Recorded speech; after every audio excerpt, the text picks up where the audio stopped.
and all of a sudden, Venom doesn't look that bad.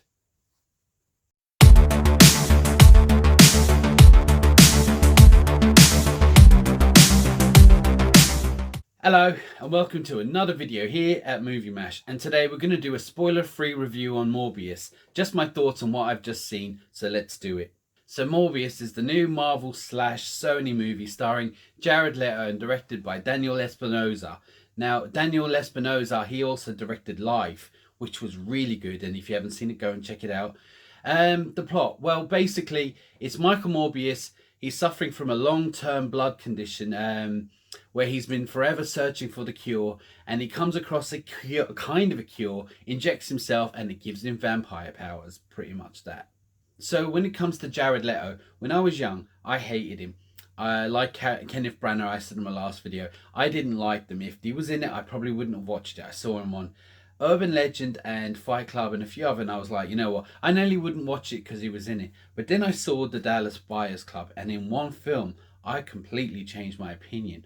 I was hating on this guy. This guy can really act, and I actually seemed like he was a nice guy in real life. And since then, I was being a fan.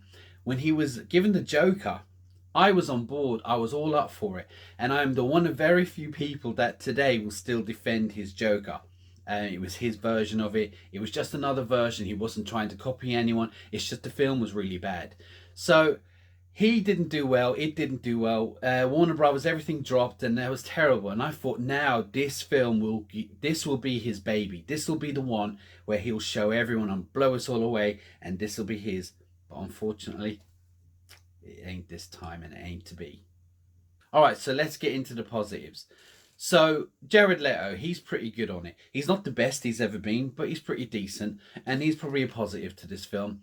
I suppose the script wasn't great, and he didn't have a lot to work with, but he done what he could, and I liked him in it just fine.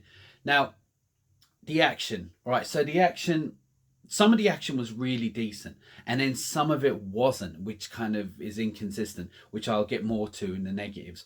But what I will say is that the sonar bits, and people who've seen it will know what I'm talking about. People who haven't will see. The sonar parts of the film were pretty decent. And when he was learning his powers and figuring out what he can do, that pretty much was decent as well. But unfortunately, that's all I have that's positive for me in this film. All right, negatives, and there's a few. So the character development in some of it, not talking about Jared Leto's character, I'm Michael Morbius. Some of the other character development, there was quite a bit in the first act, and then it led to nothing. So it was like, why did you give us that much about that character, but then not give us any more, or just drop that? Which was quite inconsistent. And I'm talking about Tyrese Gibson's character, as you'll see. I didn't understand that. It was quite inconsistent, and it annoyed the shit out of me, so that could have been cut off. Now, I also found that there was pacing issues in this film. Some parts of this film could be really boring, and then some parts of it can be quite jarring and rushed. So again, that was inconsistent, and I think that's down to the editing, where it felt like some of the editing, some parts of each scene that was interesting could have been given just a few seconds more for us to see what was actually going on there. And then some of the scenes that weren't interesting, which you'll see, could have been chopped out, where you could have made it more of a better, more coherent film and better paced. But unfortunately, it just felt rushed and, well, a little boring. Now, the CGI wasn't great. It wasn't the worst I've ever seen, but the way I look at it is, Marvel and Sony have set a bar, and we're going to expect that kind of level of CGI from these movies. It was something else, fair enough, but it's Marvel and Sony, and we're expecting a certain bar. And to be honest with you, it was below the bar on this. It wasn't the worst, but it was definitely below the bar, and I couldn't understand why. Despite the fact that it had been held back, things could be fixed. I mean, these things could be, I just expected better.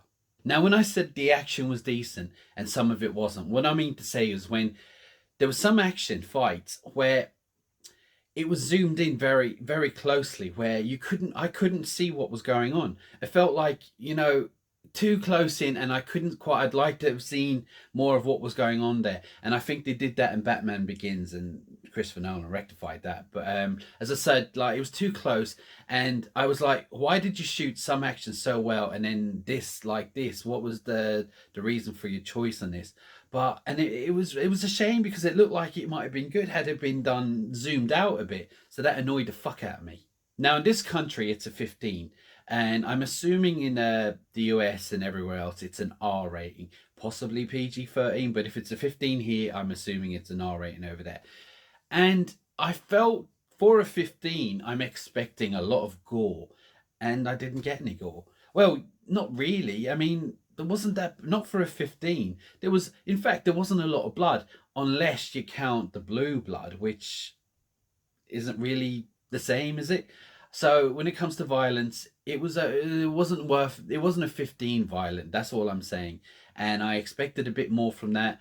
And again, we didn't get it. So it might as well have been a PG-13 or a 12 over here. So now I didn't really like this movie, and I felt it was a shame where I really wanted it to be good. Some films come out and you want everything to be good, but I expected this to be good. I really wanted it to be good for myself and for Jared Leto. I wanted him to blow everyone away with this because I feel like he's had a pretty rough time with the Joker and all that, and this is his baby, but unfortunately we didn't get that with this, and it's not all his fault. But as I said, with Sony, I don't know what's going on, because they had a great run with Ghostbusters recently and Spider-Man No Way Home. Yeah, sure, Venom wasn't all that, but it felt like this film fits in well with the Venom universe, which it is in a way, but a Sony universe. So it does fit in with that. And it's very jarring. It was very messy. It was rushed. It wasn't done well, and just a big disappointment. And I felt it was a missed opportunity, you could say, for them to have done this when they had all the elements there to get it right, and they fucked it up. So that's all I have to say about that. All right, so my final thoughts. I feel like this film should have came out in the 90s. It would have done better. Or it feels like it did come out in the 90s, where it was a throwaway film that you watch once and then that's it. But it wasn't. And I feel like Sony has really dropped the ball. It felt like just they didn't care enough about this film, and they should have, because it's a major Marvel universe film. So I don't know what they were thinking. So I don't recommend this movie. I mean, if you're a Morbius fan and you're following it all, fine, go and watch it. I mean, it's probably going to be watched, and you probably should, but I don't recommend it, and I'm going to give it a thumbs down. And I really hate doing that. I really wanted it to be good. So, what did you think? Did you like it? Did you hate it? Have you seen it? Do you love Jared Leto? Do you hate him? Let me know in the comments below, and like and subscribe as normal. But for now, and until next time,